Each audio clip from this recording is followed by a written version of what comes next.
प्रतियोगी परीक्षा की तैयारी कर रहे मेरे सभी नौजवान साथियों का मेरे YouTube channel exam with sip पर हार्दिक स्वागत है, अभिनंदन है। आज हम हिंदी की विषय पर चर्चा करते हुए हिंदी की उपभाषाएं एवं बोलियों पर चर्चा करेंगे कि कितनी हिंदी को उपभाषाओं में बांटा गया है और कितनी हिंदी को कितनी उपबोलियों में बांटा गया है। तो सबसे पहले एक बार हम भाषा के क्रम को जान लें, भाषा की उत्पत्ति के क्रम को। भाषा की उत्पत्ति के क्रम को पहचान लें। तो देखिए, सबसे पहले अगर भाषा की उत्पत्ति के क्रम को जाने तो 1500 ईसा पूर्व से लेकर 1000 ईसा पूर्व तक, 1500 ईसा पूर्व से लेकर 1000 ईसा पूर्व तक जो भाषा रही वो अलौकिक संस्कृत रही। अलौकिक संस्कृत, या जिसको हम वैदिक संस्कृत भी कहते हैं। 1000 ईसा पूर्व से लेकर 500 ईसा पूर्व तक जो हमारी भाषा रही वो लौकिक संस्कृत थी। लौकिक संस्कृत। और 500 ईसा पूर्व से 1 ईस्वी तक जो भाषा रही वो हमारी पाली भाषा रही। और 1 ईस्वी से लेकर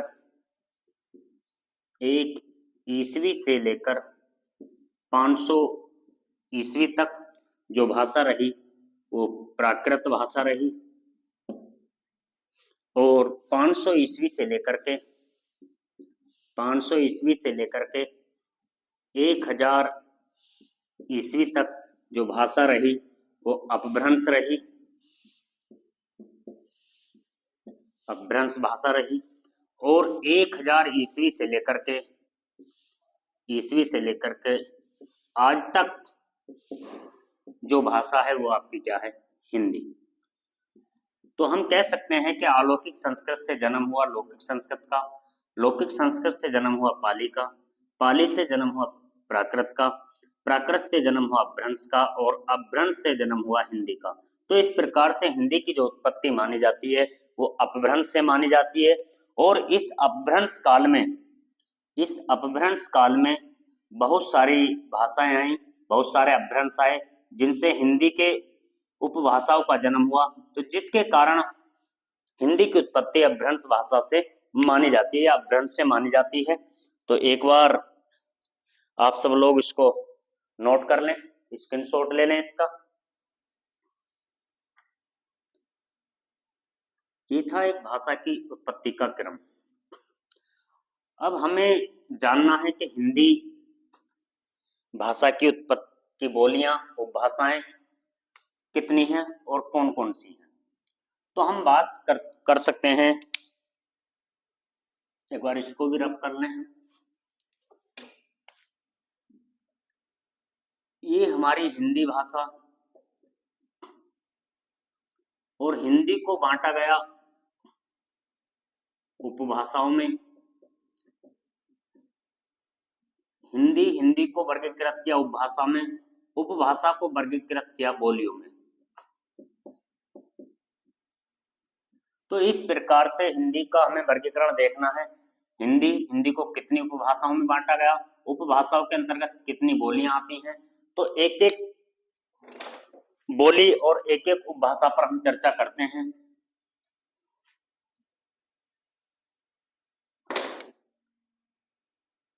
देखिए, हिंदी को यहां हम नोट करके लिख सकते हैं।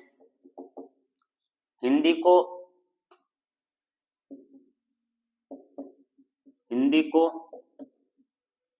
5 उपभाषा,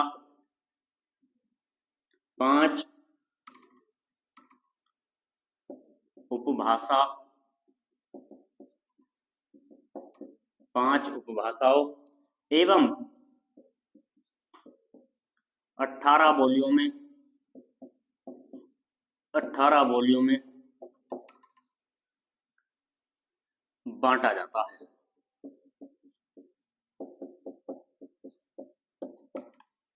हिंदी को 5 उपभाषाओं एवं 18 बोलियों में बांटा जाता है। उपभाषा को ही हम क्षेत्र कहते हैं कि हिंदी को कितने क्षेत्रों में बांटा जाता है, तब भी आपका 5 आंसर है। हिंदी को कितनी बोलियों में विभाजित किया गया है, तो 18 बोलियों में विभाजित किया गया है।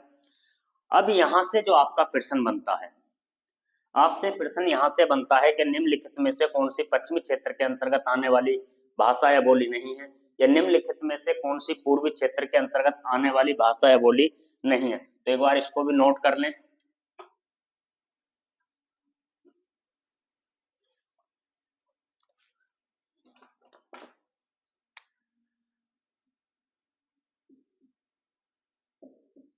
हिंदी हमारी, और हिंदी को बांटा है हमने 5 उपभाषाओं में, और 5 उपभाषाएं हमारे पास कौन कौन सी हैं। ये क्या आपका पश्चिमी हिंदी, पश्चिमी हिंदी, एक क्या आपका पूर्वी हिंदी, एक है आपका बिहारी हिंदी,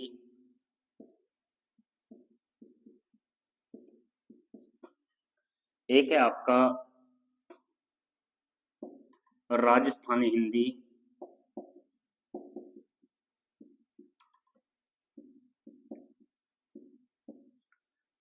और एक है आपका पहाड़ी हिंदी,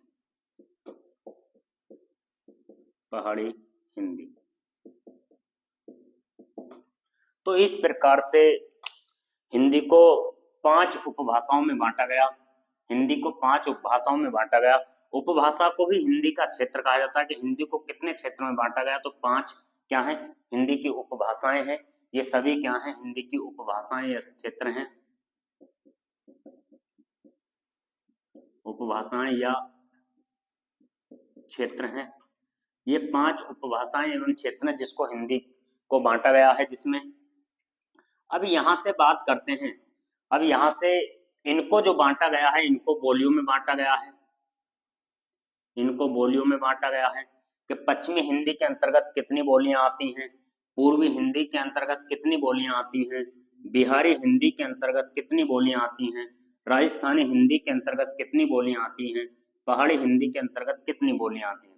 तो इस प्रकार से यहाँ से प्रश्न बनते हैं कि पश्चिमी हिंदी के अंतर्गत कौन कौन सी बोली आती हैं, पूर्वी हिंदी के अंतर्गत कौन कौन सी आती हैं, बिहारी हिंदी के अंतर्गत कौन कौन सी बोली आती हैं, राजस्थानी हिंदी के अंतर्गत कौन कौन सी बोली आती हैं, और पहाड़ी हिंदी के अंतर्गत कौन कौन सी बोली आती हैं। तो एक बार इसको नोट कर लें आप सभी लोग।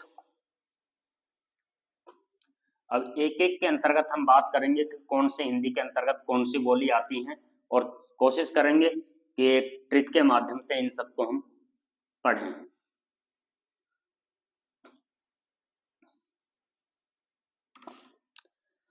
देखिए पहला ही भाग है हमारा पश्चिमी हिंदी के अंतर्गत आने वाली बोलियां।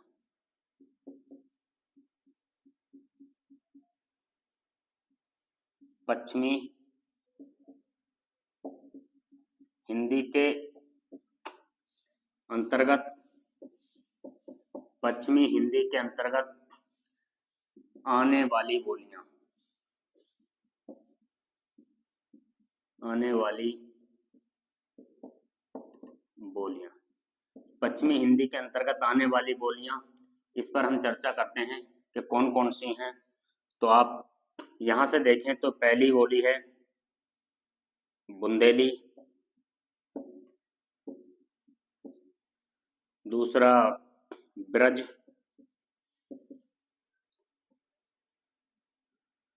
तीसरा आपका कन्नौजी, कन्नौजी, चौथा आपका खड़ी बोली,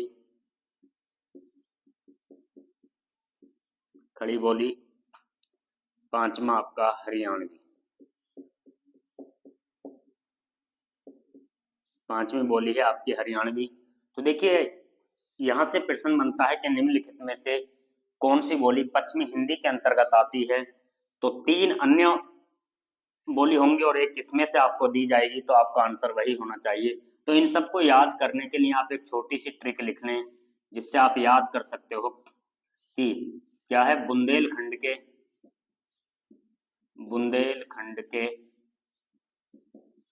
हमने यूज में लिया है ब्रजमोहन, बुंदेलखंड के ब्रजमोहन कन्नौज में खड़े हैं, कन्नौज में खड़े हैं। तो इस प्रकार से आप इसको याद कर सकते हो। बुंदेलखंड से आपका बुंदेली बोली का उत्पन्न माना जाता है। ब्रजमोहन से आपको ब्रज भाषा का ज्ञान हो जाएगा। कन्नौज से आपको कन्नौजी का ज्ञान हो जाएगा। खड़े से आपको खड़ी बोली का ज्ञान हो जाएगा। और है से आपको हरियाणवी बोली का ज्ञान हो जाएगा या हरियाणवी भाषा का ज्ञान हो जाएगा। तो आप इस ट्रिक के माध्यम से पश्चिमी हिंदी के अंतर्गत आने वाली बोलियों को पढ़ सकते हैं कि बुंदेलखंड के ब्रजमोहन कन्नौज में खड़े हैं। तो इससे आपका ये 5 बोली याद हो जाती हैं। तो बुंदेली, ब्रज, कन्नौजी, खड़ी बोली और हरियाणवी। तो यहाँ से प्रश्न क्या बनता है, यदि हम प्रश्न की बात करें तो इस प्रकार से प्रश्न बनता है, निम्नलिखित में से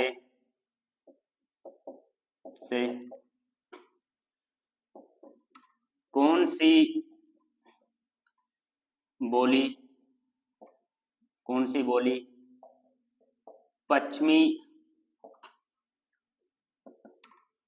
हिंदी के अंतर्गत नहीं आती है। एक तो प्रश्न नहीं में आती है और एक आती है। निम्नलिखित में से कौन सी बोली पश्चिमी हिंदी के अंतर्गत नहीं आती है। तो पहला ऑप्शन है आपका बुंदेली, ये तो आपको पता है आती है। दूसरा ऑप्शन है आपका ब्रज, ये भी आपको पता है आती है। तीसरा ऑप्शन है आपका खड़ी बोली, ये भी आती है। चौथा ऑप्शन है आपका मगही, तो मगही नहीं आती है।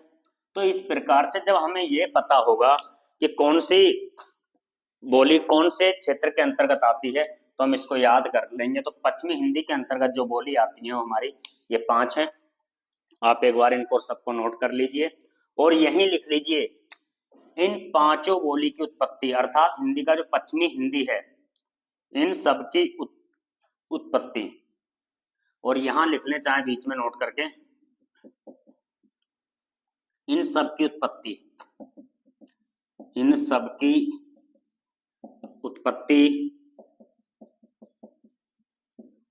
शोरसैनी, इन सब की उत्पत्ति शोरसैनी अपभ्रंश से हुई है, अपभ्रंश से हुई है। इन सब की उत्पत्ति शोरसैनी अपभ्रंश से हुई है।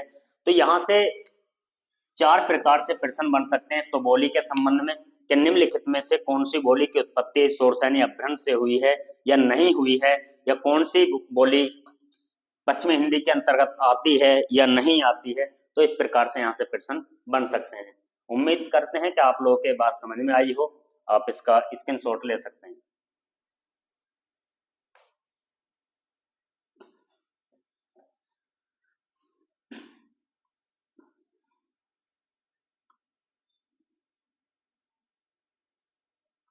अब आगे बात करते हैं पूर्वी हिंदी के अंतर्गत आने वाली बोलियों की। दूसरा ही उपभाषा या क्षेत्र है हमारा पूर्वी हिंदी। पूर्वी हिंदी के अंतर्गत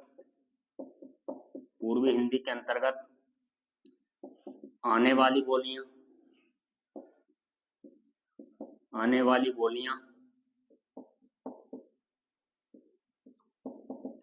देखिए, पूर्वी हिंदी के अंतर्गत जो बोलियां आपकी आती हैं वो 3 हैं। एक है आपकी अवधी, दूसरा आपका बघेली, तीसरी है आपकी छत्तीसगढ़ी। इन सबको याद करने के लिए एक आप छोटी सी ट्रिक लिख लें। अवध में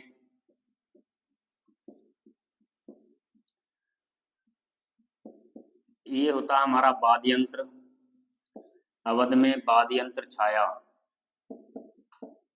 तो देखिए अवध से आपका अवधी भाषा हो जाएगा, वाद्ययंत्र से आपकी बघेली भाषा हो जाएगी और छाया से आपका छत्तीसगढ़ी भाषा हो जाएगी।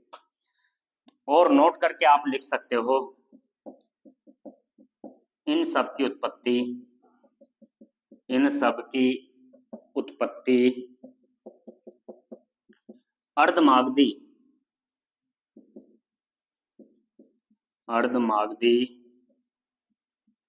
अपभ्रंश से हुई है। अपभ्रंश से हुई है। यहाँ से अधिकांश प्रश्न आते हैं कि कौन सी भाषा पूर्वी क्षेत्र की है, कौन सी भाषा पूर्वी क्षेत्र की नहीं है।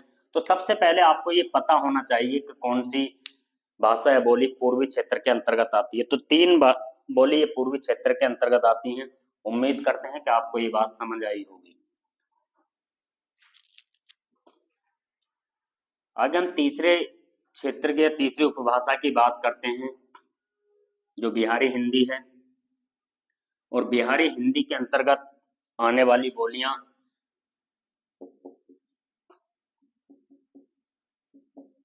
बिहारी हिंदी के अंतर्गत आने वाली बोलियां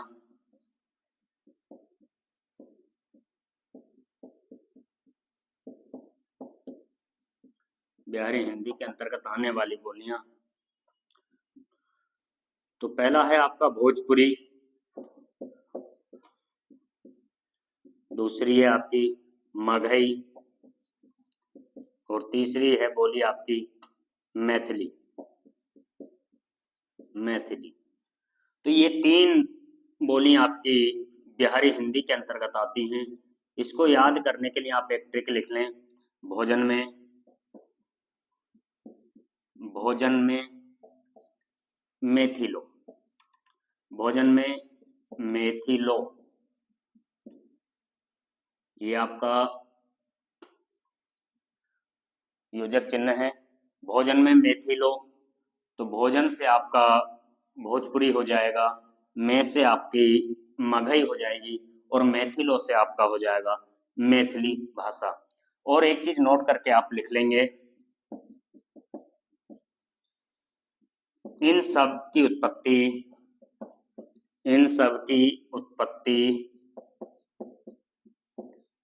उत्पत्ति मागधी अपभ्रंश से हुई है।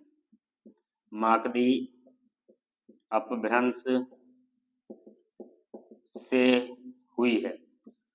तो यहां से भी प्रश्न आपके बनते हैं। प्रश्न आपको एक क्षेत्र पर चार प्रकार से आपके प्रश्न बनेंगे।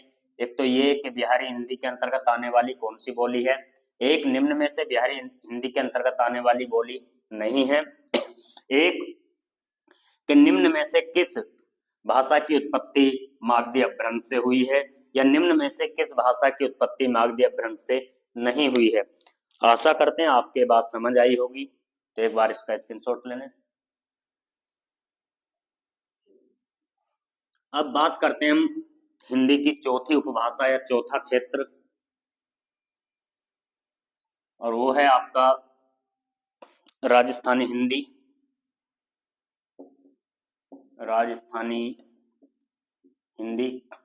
और राजस्थानी हिंदी के अंतर्गत जो आती हैं आपका एक जयपुरी आती है,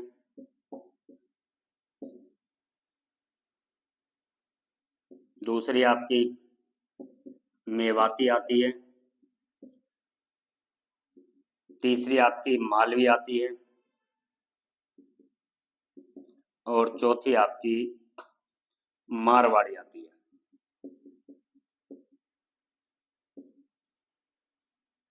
और इसके लिए आप छोटी सी ट्रिक लिख लें। जयपुर में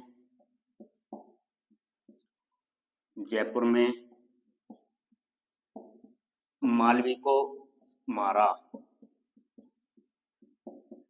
जयपुर में मालवी को मारा, तो आप जयपुर से जयपुरी आपकी हो जाएगी, मालवी से आपका जयपुर में से आपका जयपुरी हो जाएगी, में से आपकी मेवाती हो जाएगी, मालवी से आपका मालवी हो जाएगी, और मारा से आपका मारवाड़ी आ जाएगी। और नोट करके लिख लेंगे इन सब की उत्पत्ति शोरसेनी अपभ्रंश से हुई है। शोरसेनी अपभ्रंश से हुई है। इन सब की उत्पत्ति शोरसेनी अपभ्रंश से हुई है। तो ये एक एक क्षेत्र पर आपको 4-4 प्रश्न भरने हैं। तो राजस्थानी हिंदी के अंतर्गत आने वाली बोली है, एक राजस्थानी हिंदी के अंतर्गत आने वाली बोली नहीं है, एक निम्न में से शोरसेनी अपभ्रंश से उत्पन्न होने वाली बोली है, या निम्न में से शोरसेनी अपभ्रंश से उत्पन्न होने वाली बोली नहीं है।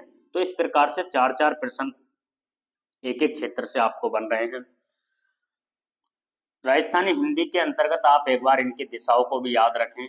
तो एक मानचित्र की दिशा का नियम होता है, इस प्रकार से मानचित्र की दिशाओं को लिखते हैं पूर्व, पश्चिम, उत्तर, दक्षिण। तो आप एक समानुपात गणित के सवाल का नियम है, बाहर बाहर वालों की गुणा, अंदर अंदर वालों की गुणा, और मानचित्र के अनुसार आप इसको लिख दीजिए पूर्व पश्चिम।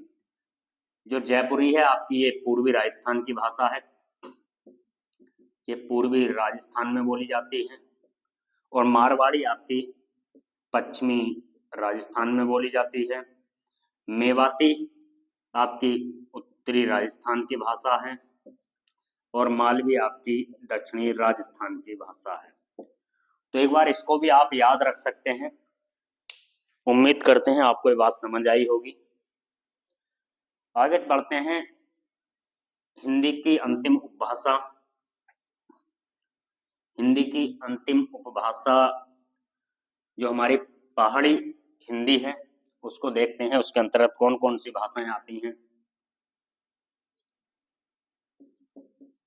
पहाड़ी हिंदी के अंतर्गत 3 बोलियों को शामिल किया गया है। ये है आपकी कुमाऊनी, दूसरा आपका गढ़वाली,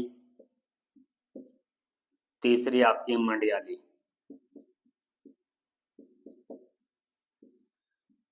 इनको शामिल किया गया है। और यदि इनकी उत्पत्ति के बारे में हम बात करें तो इन सब की उत्पत्ति खस अपभ्रंश से हुई है। खस अपभ्रंश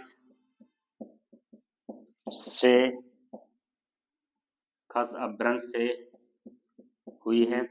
तो इस प्रकार से यदि हम बात करें तो हिंदी की 18 बोली निकल करके आई हैं। आप एक एक बार इन सबको याद रखेंगे कि एक एक के संबंध में 4-4 प्रश्न बनते हैं कि कौन सी बोली पहाड़ी हिंदी के अंतर्गत आती है, कौन सी नहीं आती है, किस बोली की उत्पत्ति खस अपभ्रंश से हुई है और किसकी खस अपभ्रंश से नहीं हुई है। तो एक बार इसको भी आप नोट कर लें। और कुछ विशेष तथ्य इस पार्ट के आप लिख लें जो आपको याद करने हैं। विशेष तथ्य तो पहला है हरियाणवी के संबंध में, हरियाणवी भाषा को बांगरू भाषा भी या बांगरू नाम जॉर्ज ग्रियर्सन ने दिया। नाम जॉर्ज ग्रियर्सन ने दिया। एक बात आप ये याद रख सकते हैं। दूसरी बात है जयपुरी की भाषा संबंध में, जयपुरी भाषा को ढूंढाटी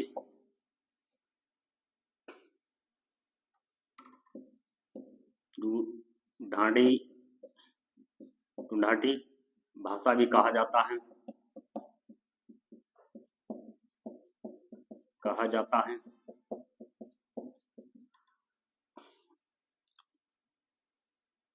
तीसरा बात है खड़ी बोली। तो खड़ी बोली का आप नामकरण याद रखने, खड़ी बोली का सर्वाधिक नामकरण हुआ है। खड़ी बोली का नामकरण आप याद रख लें बस। नामकरण, और नामकरण किस प्रकार से, पहला ही है खड़ी बोली। खड़ी बोली किसने कहा? तो ये कहा था लल्लू लाल ने। खड़ी बोली को बात करते हैं, ये प्रश्न है, खड़ी बोली को कोरवी भाषा किसने कहा? तो ये कहा राहुल सांकृत्यायन ने। राहुल सांकृत्यायन ने।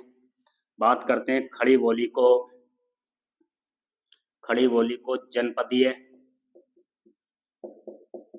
जनपदीय भाषा जो कहा, ये आपका सुनीति कुमार चटर्जी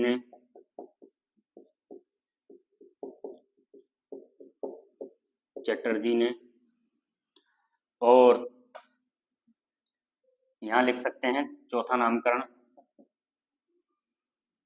खड़ी बोली को टकसाली भाषा।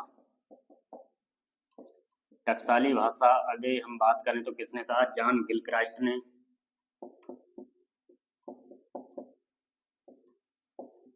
जॉन गिलक्रास्ट ने कहा।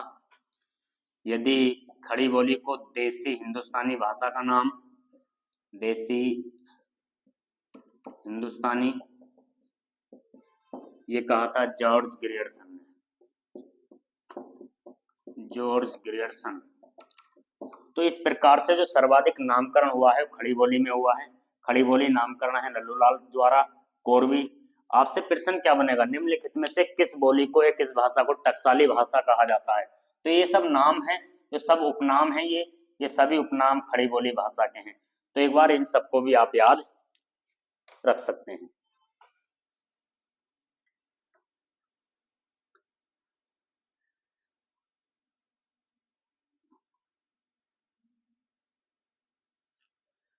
देखिए, भाषा की उत्पत्ति के संबंध में जो आपने जानकारी ली, उम्मीद करते होंगे कि आपको पसंद आई हो, अच्छी लगी। अगर ये अच्छी आपको लगी है जानकारी तो इसको अपने दोस्तों के साथ शेयर करें, चैनल को सब्सक्राइब करें और ज़्यादा से ज़्यादा लोगों को इसका लाभ पहुंचाएं। धन्यवाद।